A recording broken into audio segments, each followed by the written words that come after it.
today we're talking about the recruitment exercise. That's the 774,000 recruitment exercise. Reasons for the call. First of all, why does the government want to recruit or employ, so to speak, 774,000 youths, unemployed youths? And then we want to also know why the National Assembly suspended this exercise.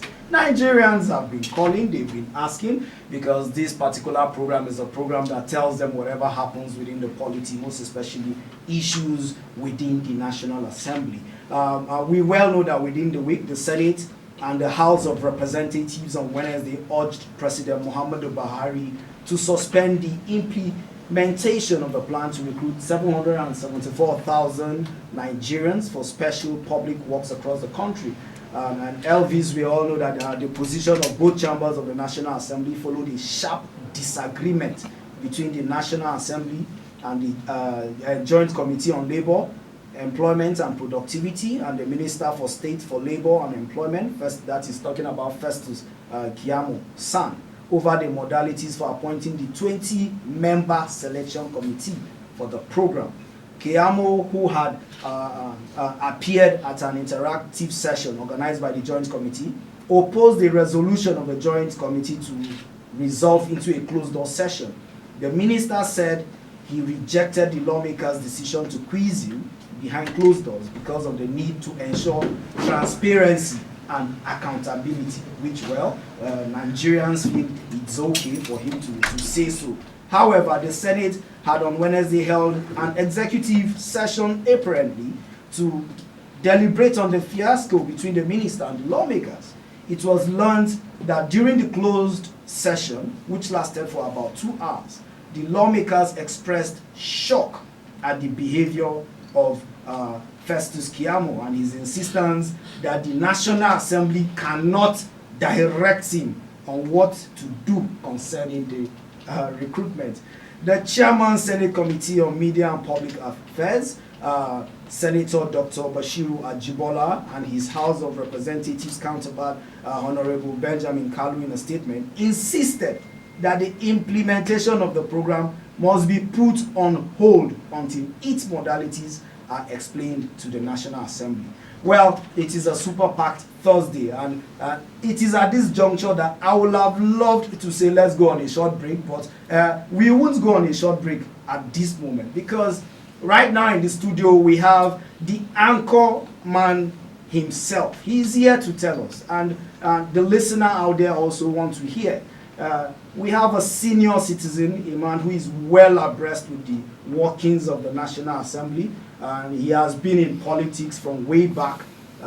He has even been an Attorney General of his state. It's interesting, and we are happy to see him here talking about Senator Dr. Sarah Judin. Senator Dr. Sarah Judin Ajibola Bashiru. He's the chairman, Senate Committee on Media and Public Affairs. Good morning, sir. You're welcome to the program.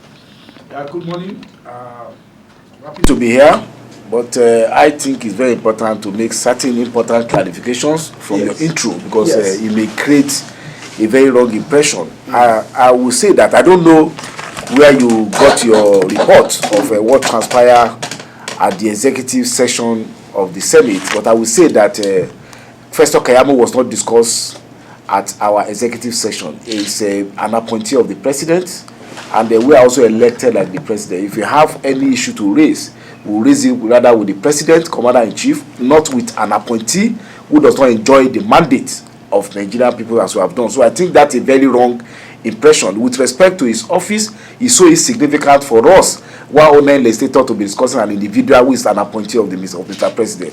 The secondly, too, we did not take umbrage about him, and so we did not discuss. But if you ask me, I will tell you that governance is not a political activism. Governance involves sense of responsibility and adherence to procedure. For if you see a lot of lack of knowledge pervades when it comes to the work of the legislators. To say that during closed session is not acceptable. With respect, I don't want to join issue with him. Even executive session is a closed session. Every organization have a way of interfacing without having not necessarily under the public glare to clarify certain issues which may border either on security or sensitive issue. For him to say that he cannot approve, if I were the chairman of the committee, I will tell you, the committee will just work out on him, because the rules of the Senate allow it to regulate its own procedure. You cannot come to the Senate and you be the one to dictate my procedure. But that's another thing entirely. I think it would be beneath me to be joining issues with an appointee who apparently thought, because he's a senior advocate of Nigeria, did not even study the procedure of the Senate or the House that he has become from. Is everybody at the challenge have access to proceedings of the executive council at the state, at the federal council meet under glare of camera, unless the president, who is charge, decide to do so. So I won't want to go into that. Yes. But more fundamentally, I also need to make a clarification. We are not saying the 774,000 recruitment will not go on, and we could not have said so, because we are part and parcel of the conception, adoption and appropriation of funds for it, and that was very clear in the statement that we issued yesterday. But of course, with respect, some people believe that in an atmosphere of a seeming conflict is when their business would thrive. So in the context of what we are saying is this: first and foremost, we must clarify one point. We are not just appointed, we are not appointee. Were elected by our respective constituencies. 109 in relation to the senators, 360 in relation to the House of Rep. Then, as I told you, we are part of conception, and the reason for this 774,000 is to stimulate the economy and get some funds available for public works, while also allowing us to be able to start to escape from the trap of unemployment. So the National Assembly is well neck deep into this project, and of course it will go ahead, but it will go ahead in an atmosphere of transparency, an atmosphere of general consensus among the levels of government. There is this misconception as to even what's the role of the national legislator, and of course you may be educated, you may be a lawyer, you may be whatever, you may not even understand. We have oversight function. To the extent that the Nigerian money is going to be used for a project, we have the right to investigate that the money is actually used to achieve desired end. We cannot allow a skilled recruitment process that is not all inclusive to even jeopardize the well intention of Mr. President and the National Assembly, and that is the bone of contention. If you are talking about recruitment, those that will be recruited, are they not our constituents? But if you want to recruit them, let us also know what modality. How do you come up with the process of recruitment? When we go to our constituency, and we go to our constituency, when we are asked how did this thing come about, we'll be able to explain. But you cannot ask those that appropriate money, those that approve the project, that they cannot even understand and know the modality. So what the issue in contention is not suspension of the program, but we want the process to be transparent and explain the modalities to the National Assembly. And I think it's a legitimate right under our oversight function to be able to know that whatever Nigerian money is to be used for, we must be able to know the accountability and the transparency of the process. Thank you very much, distinguished. Actually, our listener out there, and from the text messages we have received, many people felt angered. And whatever the National Assembly does, there's this reaction it gets from the masses, so to speak. Yes, they have started. Yes, it's because their children probably are not involved. Yes, it's because they have not been given the mandate to begin to recruit from their constituents. Do you think with what has happened, it is okay? Because first of all, we need to establish that there's a suspension. Yes, there is, and I've told you, because the modality is not yet clear, and that with our rights as people who are given constitutional right for oversight function to do so. Then I want to also create a wrong impression. Please, there are 180 Nigerians. The fact that there are some active dissent does not mean that's the majority. How many text messages have you received? In my constituency, I receive close to 200,000 votes. Are you saying those people that have elected me? I'm not just an individual. Yes. None of the elected are individual. Have you conducted census among them? Have you sought their opinion? One thing that many people don't realize is this: some people, because maybe for their own reason or because of lack of understanding of even the workings of government, they just raise issues. I'm speaking Ajibola Bashiru, not as Ajibola Bashiru. I'm speaking as an elected, among that word, elected of a people.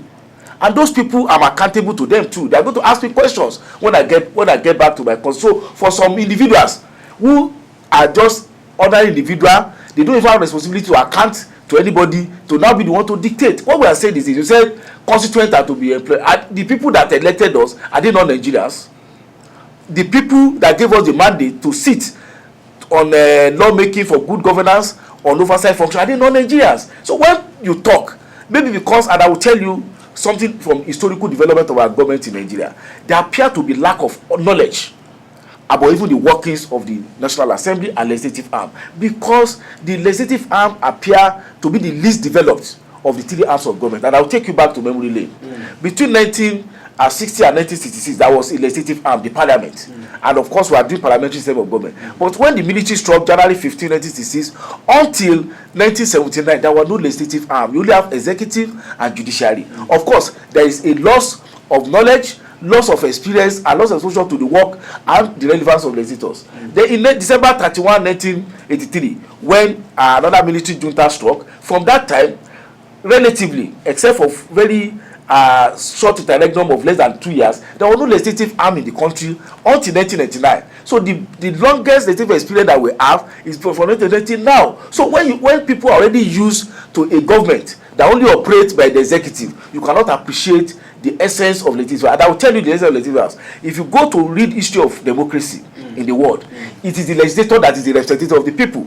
The government emanates, that's executive, emanates from the legislator. But because of that loss of opportunity of development of our democracy, of our legislative arm, because of the seemingly developing nature, people don't understand. The work of a legislator is the most significant, if not the most important, of all the works in the legislative process, because it means that you have broad representation. Whereas, Mr. President, given executive power under Section 5 of the Constitution, represent is the country in the executive arm. Legislative arm has 109 plus 360 people elected from different constituencies to represent geographical expression, the diversity of our country, and so on and so forth. So when you are talking about an assemblage of legislative arm, you are talking of the genuine representative of the people. So if people who are elected are speaking on behalf of the people, then people who are just ordinary individual stating an opinion, you cannot equate them in terms of the weight and the authority upon which they are speaking. Okay, so I think that is very important for us to begin to understand the political sociology of our country. Who says that today the suspension could not be lifted when necessary explanation have been given? I think you are with respect, it's like you are seeing suspension as cancellation. If suspension can even be 10 minutes, and as you said, I was coming reading now, the Right Honourable Speaker Gbajabiamila said that within 24 hours the matter will be resolved, unless people are so pessimistic and want the suspension to be outright cancellation. We have not said and the suspension is contingent upon explanation of the modality. So once the modality is explained, possibly today, possibly tomorrow, possibly on Monday, then the process will go ahead. So there's no basis to have that pessimistic perspective of saying suspension means the project will not go. We are interested in getting our constituents to benefit, and we want them to benefit in an act of transparency, and that no person will want to unnecessarily corrupt the perspective of the Mr. President and perspective, because they are already in situation, I don't want to go into that one, that some people already want to use it as an instrument of politics ahead of 2023. So we want to be sure that it is a transparent process. Don't forget, the topic of discussion is still the 774,000 recruitment exercise, implications of its suspension by the National Assembly. Don't forget, we still have in the building distinguished Senator Bashir Ajibola, Chairman, Senate Committee on Media and Public Affairs. Senator, sir, let me come in here again. Looking at the situation of unemployment in a great country, Nigeria, leading to crime and criminality in various areas, don't you think this approach, if it is speedily employed, can also reduce this crime to the barest minimum? I will agree with you that employment would really work in resolving issue of crime. But the truth is this: even the effort at 774,000 we respect is too small, too little to tackle the challenge of unemployment in Nigeria. But half bread is better than. I'm not. I told you the Senate, the National Assembly were part of the process of initiating it, and I've told you, you don't have to be pessimistic, unless you have a perspective that the suspension will even last for a week. But beyond that, what I'm saying is that we need now, issue of unemployment has been raised. As responsible representatives of the people, we must be able to let even the public know that we need to do more both as a government and as a people in tackling the problem of unemployment. First and foremost, and that is why the National Assembly is taking it serious, the issue of power, generation, distribution, transfer is very important. You cannot develop, you cannot tackle the problem of unemployment without engaging in productive activity. If there's no productive activity, you cannot talk of reducing employment. 774,000 in a country of 180 million with a reported unemployment rate of almost about 40 million people. Yes, good effort, but what would you need to do in terms of tackling unemployment? One, we need to go back to serious mechanized agriculture. Secondly, we need to relook into our educational system. Our people are only being educated to serve as clerical staff, not to engage in productive activity. So we need to go and look back to our university education, our technical education, and our polytechnic education. Are we training our people to be economically productive in our society? Then thirdly too, must you get paid employment for you to be part of the productive activity? We need to go into those things that we need, and I'll give you examples. Tiling, for instance, how many Nigerians are into tiling? And billions of naira are budgeted for tiling, even for public works in the country. In terms of even production of textile, how many Nigerians are involved in that process? So what I would say is that as a government, we need to do more in re-engineering our economy to the path of productivity, and that is the only way we can tackle the problem of unemployment. Yes, public work is good, but to what extent can even those engaged in public work be able to totally take themselves, take their family out of poverty? So those are the challenges we need to face, rather than engaging in bickering over what is just I will regard with respect an attempt to tackle a very humongous problem. Unemployment cannot be tackled by this kind of a job, and I say it with all sense of responsibility. It is by us, and what I mean us, the executive and legislature and stakeholder, going to see that we have productive engagement of our people beyond what we can do by giving state resources to individuals. And I will say that the conception of the program for now is temporary, not permanent. But in order to tackle unemployment, as I said, we need to go back to the path of productivity. I don't have any illusion at all that this will solve the unemployment problem that we have in Nigeria. Will be solved. Then secondly too, on the issue of slots, I'm not aware. I've been a senator for a little more than a year now. I've not been given any employment slots, so I don't know where they talk about employment slots being given to legislators. Okay. But what we are saying, because you need to clear, yes, because somebody, you see, people are easy to just make wide allegations. Assertion. But personally, if I'm asked, should senators be given employment slots, I will say yes. And I will say yes because we are also under pressure. Go to my constituency office in Osogbo, in Ikirun, in the library, where people are coming to come and say, support us with unemployment. But the fact that we are not given is not the issue about it, because there is always the element of blackmail that maybe we want to share employment. The other day too, even Premium Times called me. They didn't publish my response, saying that some senators printed some form. I don't know whether you read it, which is a lie. So you see, people just come and just cook up and be to do so. If you say that employment slots have been given, what is the nature of the employment? Which agency has issued those employment, and what is the quantum of employment slots that have been given to status? But what we are saying is that the modality must be sufficiently inclusive, must be sufficiently transparent, that we can be able to report back to our constituents that they have been well represented in setting the parameter for such. So I believe that is the issue, not the issue of whether slot should be given and slot should not be given. Okay, let me come in here, distinguished senator. Is there any tangible ground for the committee to question the Minister for State Labour and Employment over the modality used for appointing 20-member Special Public Works Section Committee?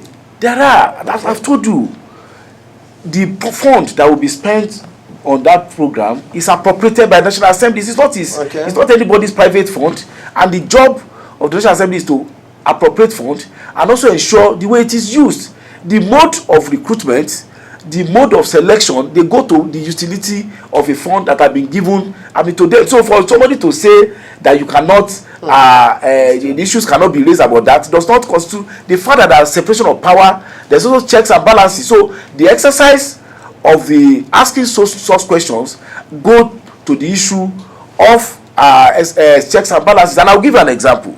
The NNPC, for instance, I'm a member of the petroleum upstream. They say that the production cost for a barrel of crude was $28 per barrel. You will know that our budget is predicated on $28 per barrel. We call them, can't we look at how this cost of $28 per barrel can be brought down? And we eventually agreed to $20.8. Saving is making a saving of $7.2 on each barrel of petroleum. So that is the way executive and legislative work, particularly when majority of the executive and majority of the National Assembly become to the same local government. But some people come with an attitude and an air of conflict. Our National Assembly is about getting results for our country, and we have done so many of these things at committee level. Will you say that the fact that the Petroleum Upstream Committee was able to get the NNPC to bring down the cost of production of crude from $28 to $20.8 will you say that it is the legislator that benefit directly from it? Will you say that we have collected kickback or collected allocation? We are working for the progress of our society. And several other intervention that the National Assembly had made at committee level, at the level of judiciary, at the level of power. For instance, the Committee on Power was the one that engaged with all stakeholders, including the leadership, to ensure that the tariff is suspended because of the hardship we perceive will happen to Nigeria. Will you say that is an unusual mode of a given directive? We are elected to ensure that we support the executive by necessary legislation and necessary, even advice on policy to ensure it for the betterment of our country. So I find it strange that if there's nothing to hide, you should be able to open up.